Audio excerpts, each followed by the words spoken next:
Hey guys, welcome back to the channel. Appreciate you guys coming back and joining me today. Once again, my name is Eric, through Blind Eyes. I recently changed my, or added to the name of my channel. I put in there my Philippine quest because it's a big part of, the path I'm on now, so to speak. If you guys are coming here for the first time, welcome. My channel is basically about my journey to the Philippines, my quest, if you will. Everything kind of leading up to it, what I've learned the last almost 2 years that I'm going to share with you guys. And some of the things I'm learning as I go. I kind of want to show basically, everything you have to kind of do, what it's like to kind of go from A to Z. Everything I've learned and prepared for and preparing to do, to getting on the plane, to touching down over there, to becoming acclimated to life in the Philippines, and everything as it unfolds. My mission to help Filipinos the best I can, using my YouTube channel as a platform, as it were. Just everything all encompassed. That's basically what my channel is about, guys. I really appreciate you being here.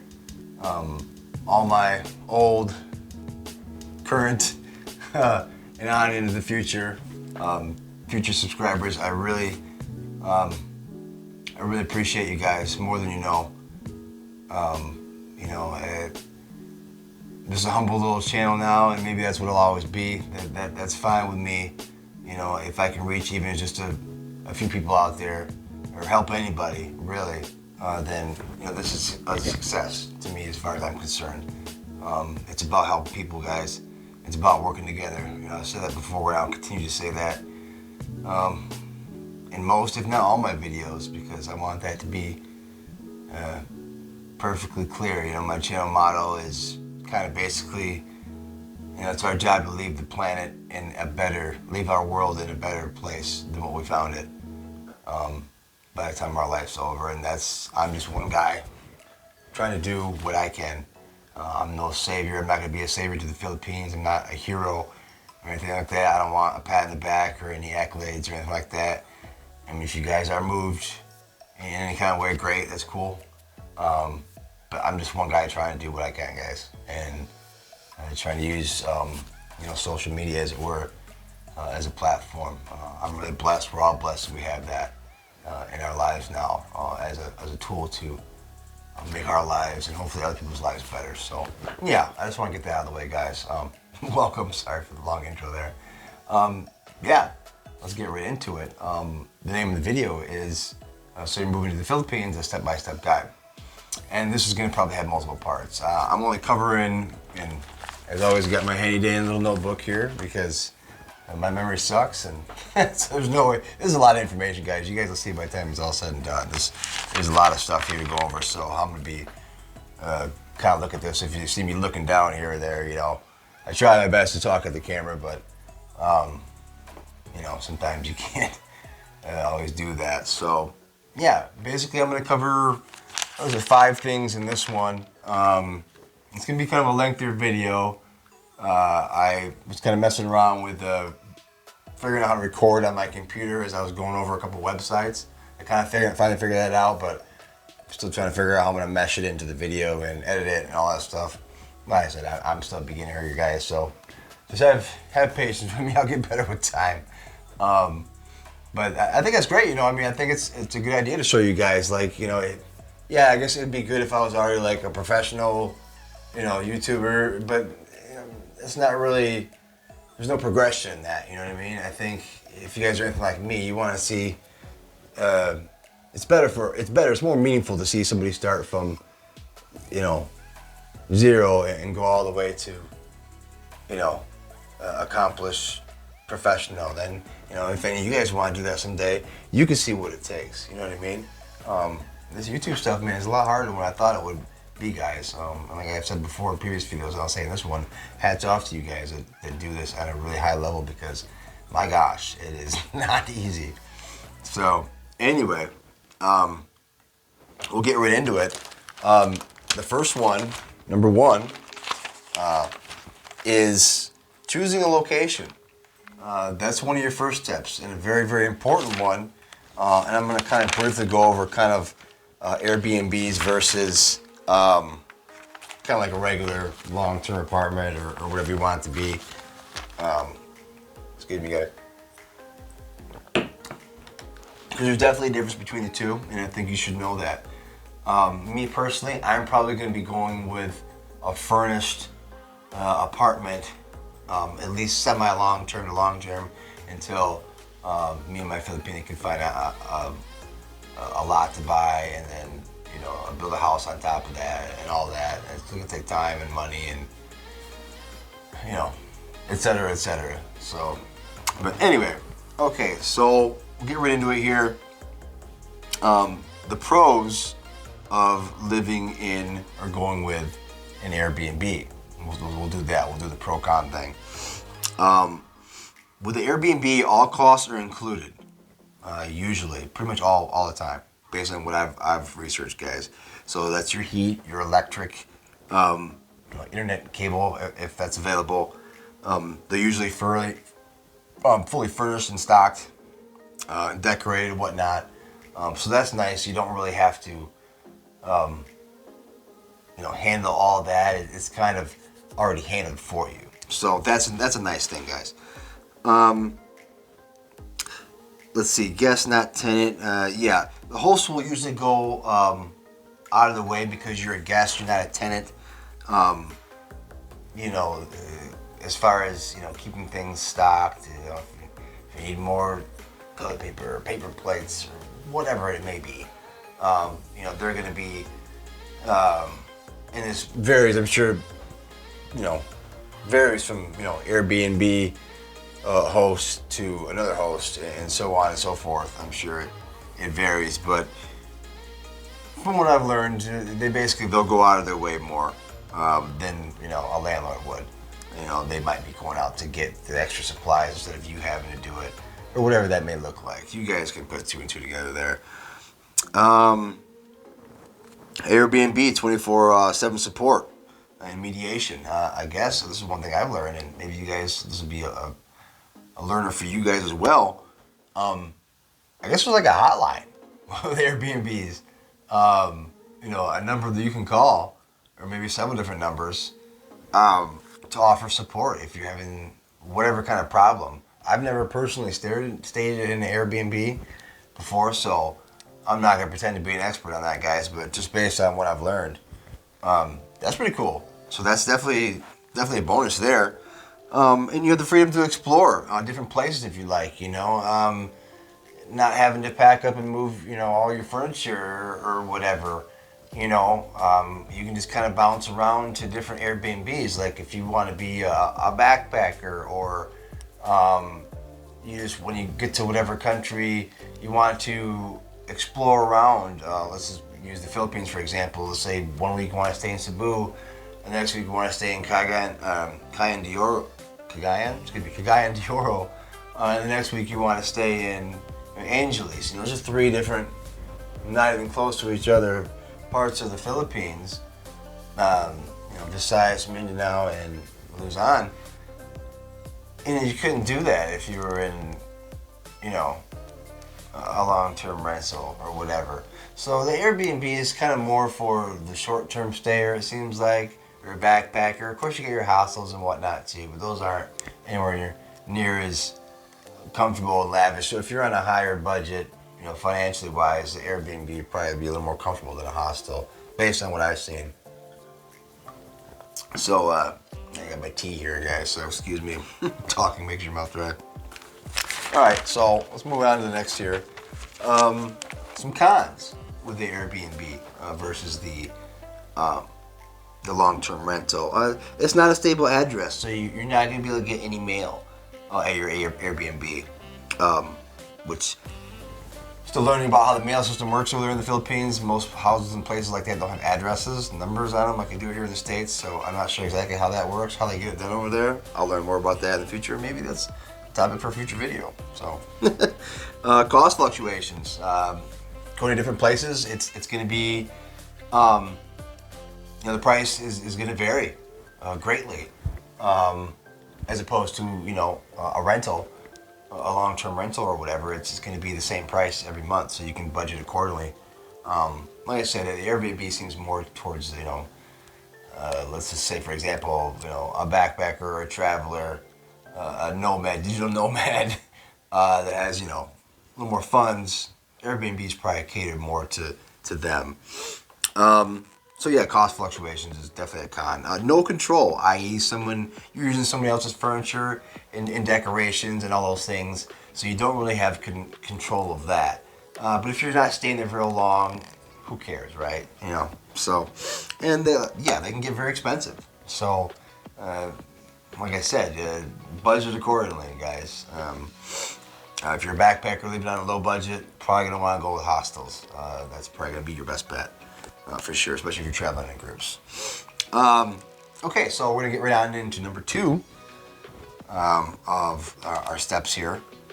You're not gonna want to leave the U.S. or whatever country and go to the other side of the planet and have any kind of financial ties or debts or anything like that going on, unless like you're leaving your stuff stored in case things don't work out and you want to come back and you got that ongoing expense. You'll budget that accordingly, obviously, but you don't want to have any financial debts, anything that potentially may be in collections or anything like that, where they come after your. Well, I don't think anybody besides friend of the court can come after your Social Security, or maybe the IRS. That's real tough for them to get. Pensions, I don't really know because I don't get a pension, so maybe you guys can answer that question. But yeah, you don't want to have any financial debts, guys. And also figure out your money transfer and options, because obviously you're going to have to. Me coming from America, I'm going to have to. The dollars are useless in the Philippines. You can't, use them other than to exchange it. You're going to want several money transferring options, whether it's going to be, I'm actually going to be probably, I got like my Zoom and Wise set up, transfer options just in case. Alright guys, sorry for the split in the video here. This whole video, I hope you guys just smash like on this, please. This has been an absolute nightmare between the screen recording thing, and I'm sorry it went long. In retrospect, I probably should have split it up, the first part and then this meshed together, and then done the part where I'm recording the screen and all that in a separate video, but whatever, it all ties in together. Anyway, so continuing where I left off. Oh, and by the way, I guess I should get into that before I get into the second part of this video. If you guys are getting any kind of value, learning anything, like what I'm doing here in any kind of way, shape, or form, I really appreciate if you definitely smash that like, subscribe, and turn on the bell notification so you don't miss out on any videos. I'm sorry I'm only able to upload like maybe one a week right now. I'm just super busy, but planning my trip and everything. Not really tripping, my move over there, selling all my stuff, still working 40 hours a week. It's crazy, guys, but I'm doing the best I can. Obviously, when I get over there, I won't be working, so I'll be uploading probably a couple a week, 2-3 a week. However that may look like, but I'll have a lot more free time in my hands, so appreciate you guys, being patient with me here, but okay. Anyway, enough of that. To continue where I left off, get your money transfer options, whether it be Western Union, Remitly.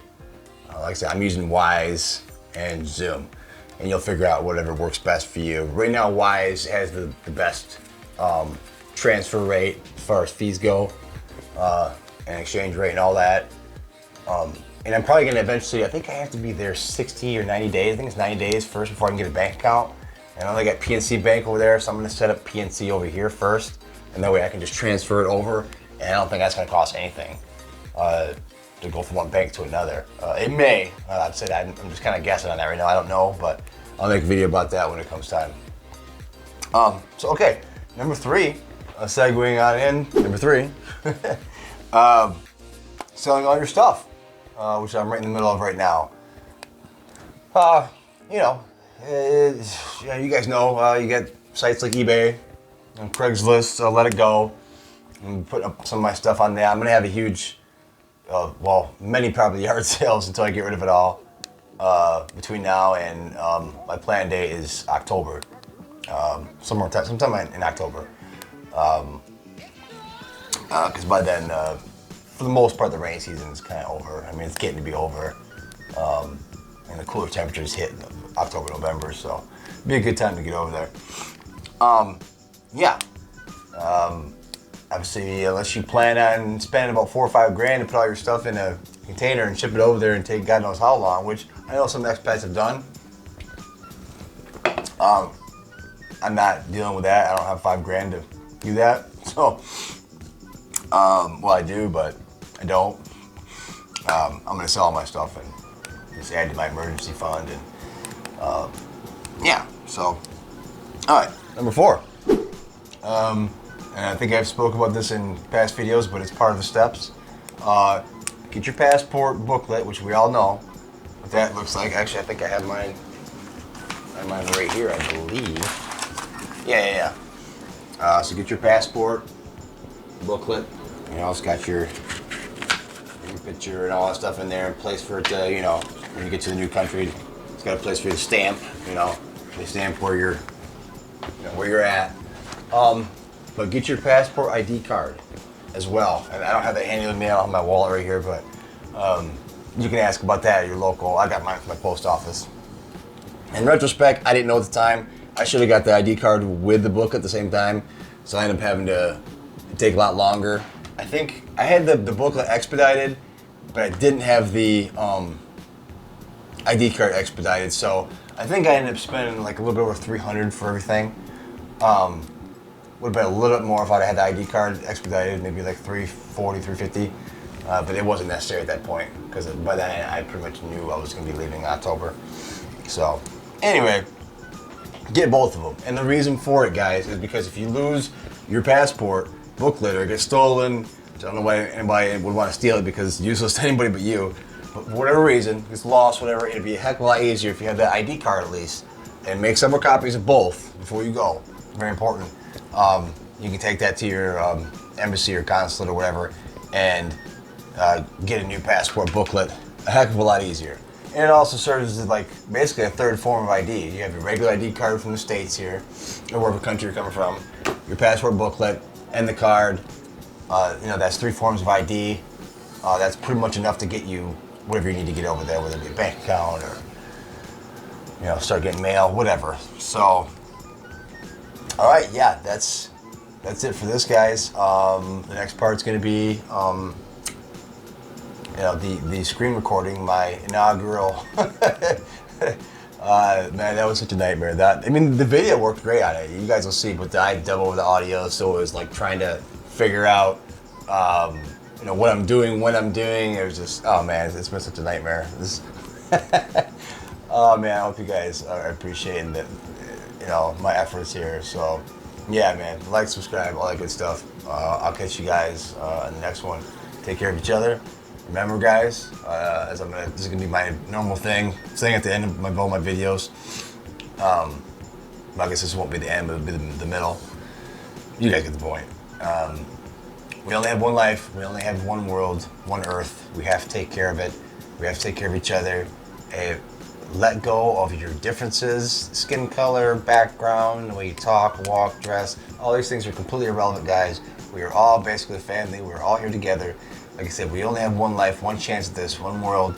It's our job as human beings to leave this earth in a better place than what we found it. I think in some ways we're getting better, in some ways we're kind of stuck, in some ways we're getting worse. I'm not gonna get into that, that's a whole nother video.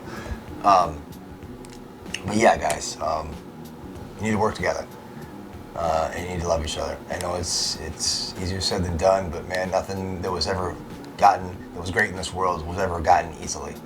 So, yeah, that's what it is. All right, you guys take care. See you next time. Bye. Hey guys, so I apologize. This has been quite the nightmare trying to do this. Learned how to screen record here. Trying to up my YouTube chops here a little bit, and the recording, as far as the video went fine, but the audio is just messed up. I don't know what's going on with that. So I'm having to do a voice over this, so it's going to be interesting to try to do that while I'm, you know, the joys of being a YouTuber, guys, I tell you. But yeah, we've reached the portion of the video where we're doing the insurance. Yeah, health insurance in the Philippines, what you need to know as an expat. It's not going to be so much PhilHealth versus Pacific Cross, but this part here, we're going to get into PhilHealth a little bit, but me personally, guys, I'm going with Pacific Cross, and I'll get into why here in a little bit. You get a little disclaimer there. This, like I said, this is going to be interesting to try to do this as I go here, but I'll do my best, guys. Okay, yeah, so PhilHealth is more of a, kind of like how Medicaid is here in Michigan, kind of low income. I know employers offer it to their employees over there, and as an expat, we can get it. There's certain conditions, like if you're self-employed, which would be basically being a YouTuber. Things like that, if you're married to a Filipino citizen. Yeah, I'm not gonna take 27 minutes, guys. Yeah, we're getting to it down here. I'll click on the PhilHealth portion here in just a second. I apologize, guys. This is really, I'll get better at this. This is just really turned into a mess, but I got to get something out to you guys. And I'm just going to tack this on to the end of the video where I'm, you know, it's actually showing me talking like normal. Okay, I'm not sure what's going on right here. Like I said, I can't hear anything because I'm overdubbing this, so. Yeah, oh, okay, yeah, private insurance options. Okay, so we're going to click on the PhilHealth here. Government subsidized, yeah, PhilHealth program. So yeah, just like Medicaid here it is in Michigan. And I don't know about other states in the United States. Obviously, I'm from Michigan, so that's what I know the best. Yeah, if you're working, employers get it to you, share the cost, premiums are deducted. And you guys can go here and check this out. I just want to kind of thumb over this real quick. There's a lot to insurance, guys. Obviously, a lot. So you're going to definitely want to really delve into that. Many expats are categorized under the informal economy membership. The fees are $2,400 to $3,600 annually. Yeah, it's like $44 to $66, something like that. I know, 44 to 72, excuse me. My math stinks. Or if you're not eligible for the informal economy membership, the annual premium, is $15,000 to $17,000. Now you're talking, $300 to $340, $350 roughly. There's 1,000 pesos, is about 20 bucks, guys. So that's for a different video. I know a lot of, based on what I've read and researched, a lot of people supplement PhilHealth with like an HMO, which is kind of like a prepaid card. That might be something to think about, because you're not going to get, like I said, you're not going to get the full coverage with PhilHealth. And I get into that here as I scroll down a little more. I believe it's something like 30 to 50% is the most PhilHealth covers. So not very much, guys. You're definitely gonna, like I said, I'm going with the Pacific Cross because you get full comprehensive. That's global, even if you're not in the Philippines. The plan I'm gonna go with is about, I think, like $60 a month, $62 a month, and that's for the 1.5 million peso coverage, private room. I mean, you can't go wrong with that, guys. You're not gonna get something like that here in the States. No. So definitely consider, and I'll get into Pacific Cross here in just a minute in the video. PhilHealth program covers inpatient treatment, emergencies, birth, outpatient treatment for specific illnesses, malaria, tuberculosis. I definitely don't want that stuff. You can use, actually what I've learned recently, guys, malaria, I guess you never really get rid of that. So definitely keep that mosquito repellent over there, guys. Health institutions that are Department of the Health accredited. These include more than 60% of the private hospitals and almost 40% of the public hospitals. So it's they take PhilHealth in a lot of different places, but it just doesn't cover a whole lot, guys. 3 major drawbacks of PhilHealth. Okay, here we go.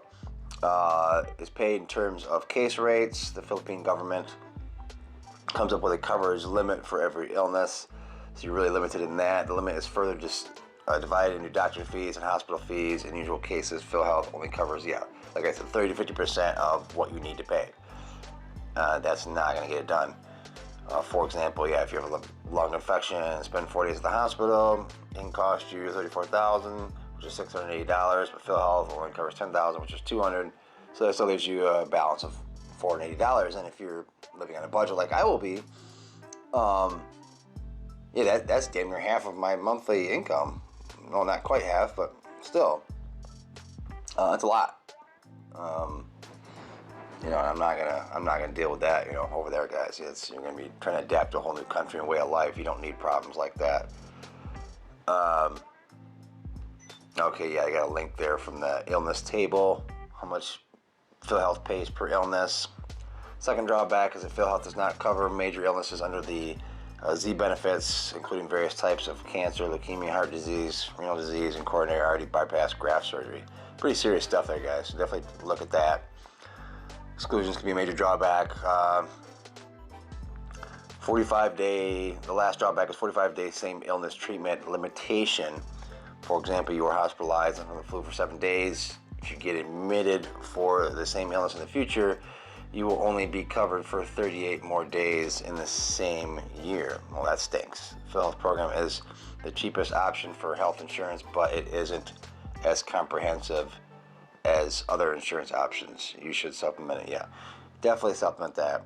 Cash or private health insurance. I'm going to bypass it completely and just go with Pacific Cross. So that covers everything that PhilHealth will cover and then some. And that's accepted all throughout the Philippines, guys. PhilHealth, or excuse me, not PhilHealth, Pacific Cross. So you're not going to be sacrificing any of that. But let's get into the Pacific Cross section here.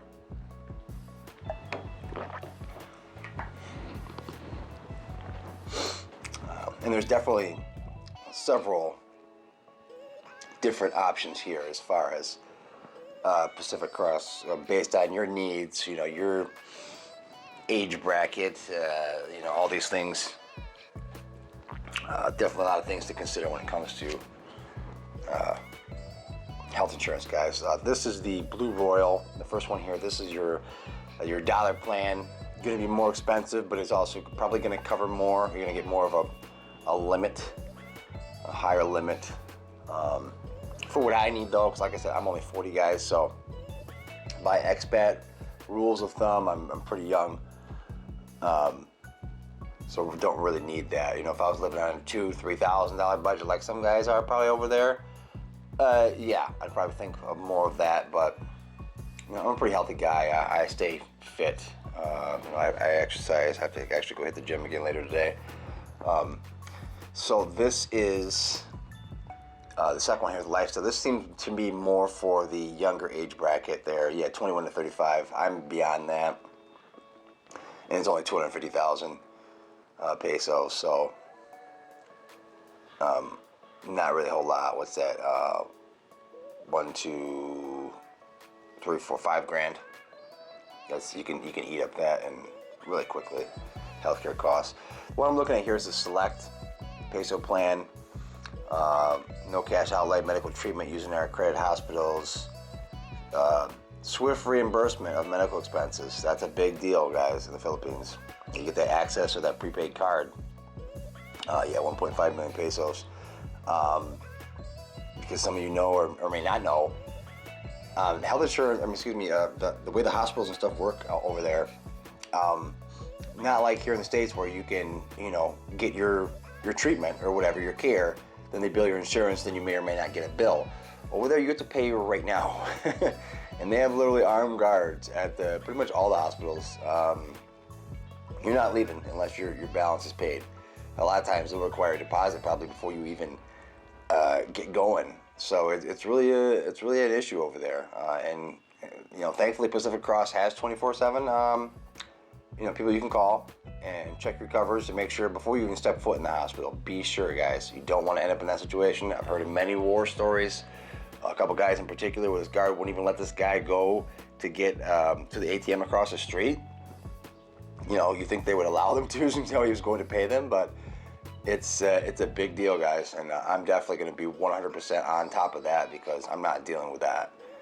I'm there to relax and enjoy a better way of life. But you can end up in some real humdingers over there in the Philippines if you don't dot your I's and cross your T's, guys. So definitely do that, and be sure that you're covered. Like I said, before you even go into the hospital. I'm definitely not joking. So, all right, let's click on this. Nice looking family there.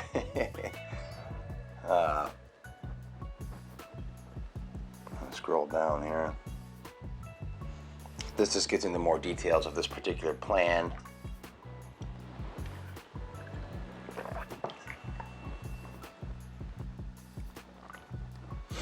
Scroll down here. Okay, so you got two for this one, for the select group. You got select standard and select plus. Obviously the plus, you're gonna get a little more. Within an aggregate limit per year of up to 1.5 million pesos, which that's about 30,000, I think. Yeah, it's about $30,000, which is, in the Philippines, it's a lot of money. Obviously here in the States that ain't nothing, but your own choice of medical provider. This plan provides added and superior protection. The standard allows you to choose your own hospital doctor too, but that's for each disability per lifetime. I'm still not, because I kind of went straight to the plus. Maybe I can look at the standard, but to me, I mean, common sense dictates the plus is going to be more because plus. So, but I might check more into that. Some things all applicants should know. Your coverage begins 30 days after the date shown on your policy. However, you already have immediate coverage for accidental injury. So if your first 30 days, you're not going to be, let's try not to get really sick or get run over or anything like that, because you're not going to be fully covered. Pre-existing conditions, obviously that's a big thing with insurance. We all know that. Disability or illnesses, which, yeah.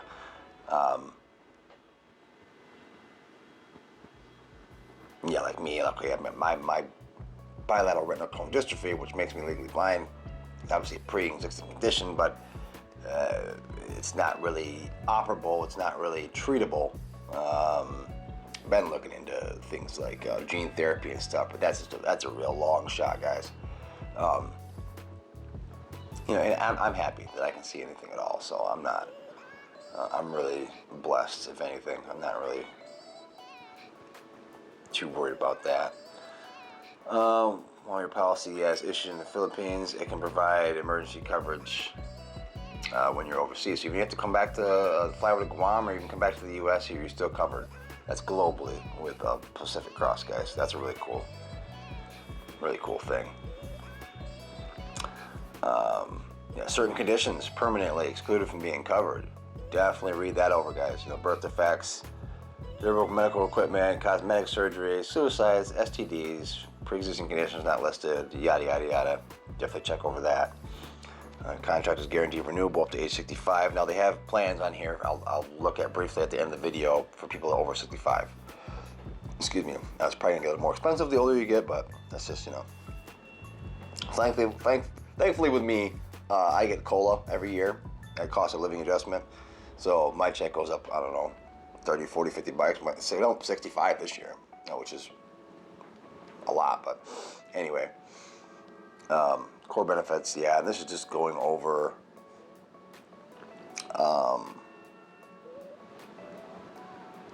some of the more detailed things.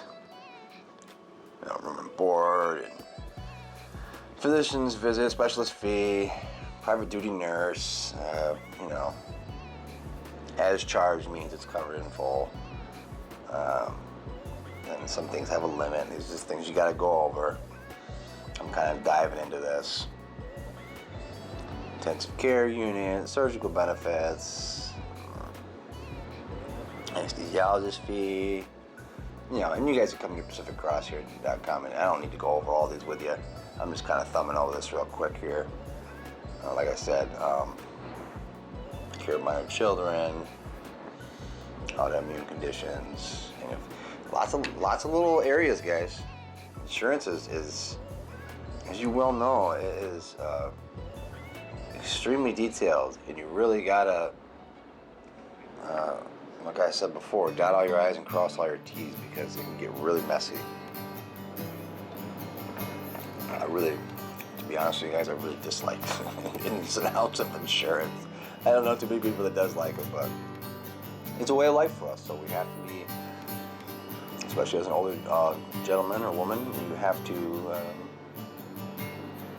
be on that, guys. And definitely stay on top of that, you know. I think, if I remember correctly, I'm going to go back over real quickly some of the plans, the other ones. I was just looking at this one specifically because this kind of, like I said, mostly pertains to me.